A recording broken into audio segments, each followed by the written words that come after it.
ابھی موسیٰ علیہ السلام جوان تھے کہ ایک نہایت افسوسناک واقعہ پیش آیا۔ آپ کو معلوم ہی ہے کہ موسیٰ علیہ السلام فرعون کے دربار میں پلے بڑے تھے، لیکن انہیں معلوم نہیں تھا کہ وہ بنی اسرائیل سے ہیں۔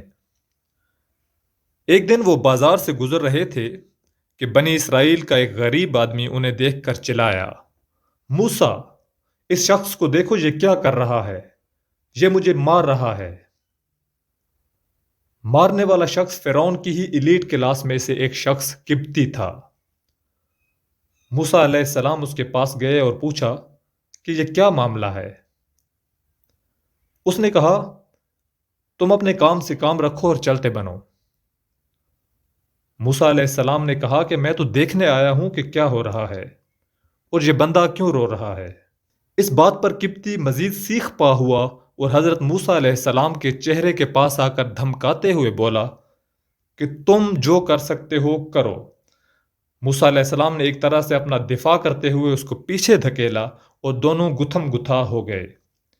اسی اثناء میں موسیٰ علیہ السلام کے ایک دھکے سے وہ شخص پیچھے کو گرا اور بدقسمتی سے مر گیا۔ اس وقت کوئی بھی آس پاس نہیں تھا۔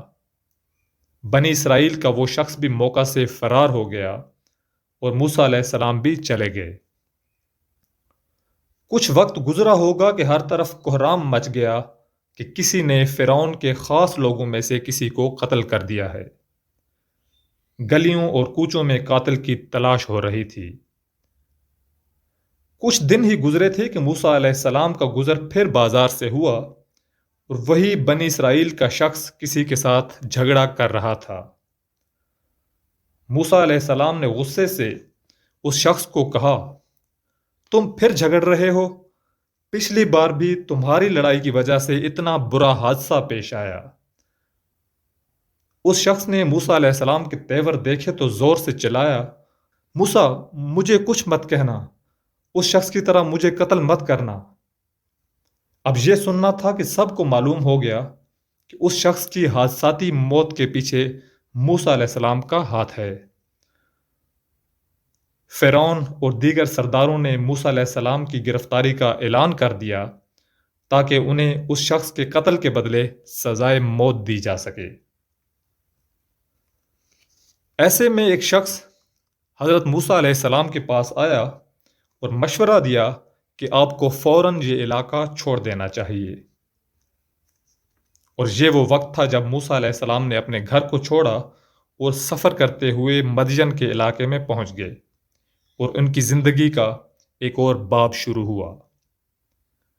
یہاں انہیں استاد ملے، آپ نے شادی کی اور تقریباً 10 سال کا عرصہ یہاں گزارا، اور پھر وہ عظیم واقعہ رونما ہوا جب آپ نے سفر کے دوران ایک پہاڑی پر جلتی ہوئی آگ دیکھی۔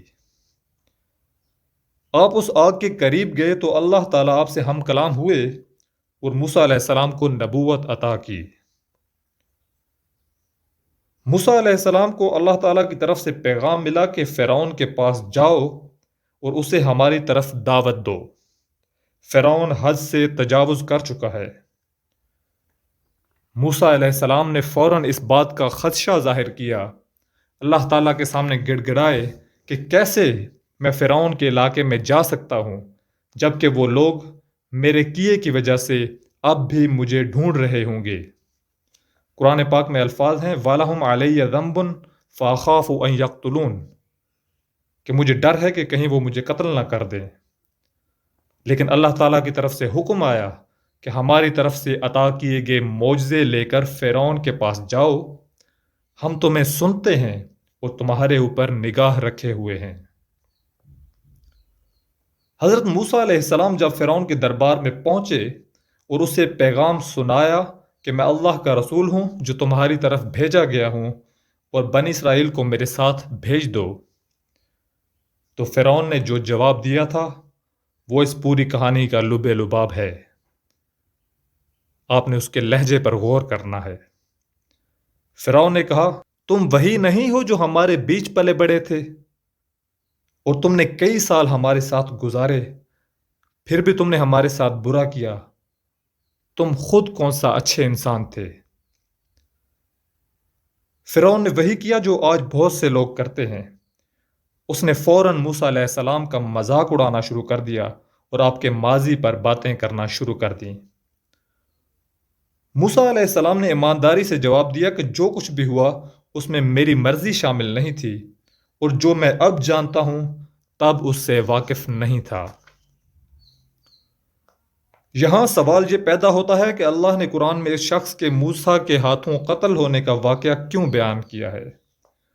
کیونکہ قرآن کے ہر پیغام کے پیچھے کوئی نہ کوئی وجہ، کوئی نہ کوئی مطلب چھپا ہوتا ہے۔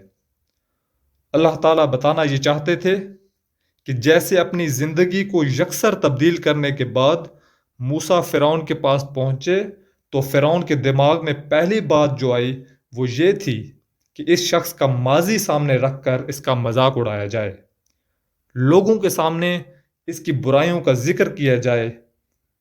اور اس واقعے میں اللہ تعالیٰ ہمیں یہ بتانا چاہتے ہیں کہ لوگوں کے ساتھ کبھی نہ کبھی کسی نہ کسی مقام پر ایسا ہوتا رہے گا،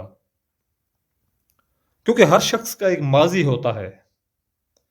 ہمیں ایسے بہت سے لوگ ملیں گے جو سب چھوڑ چھاڑ کر اچھائی کے رستے پر قدم رکھیں گے۔ اس وقت ہمارا ان کے ساتھ رویہ کیسا ہوگا؟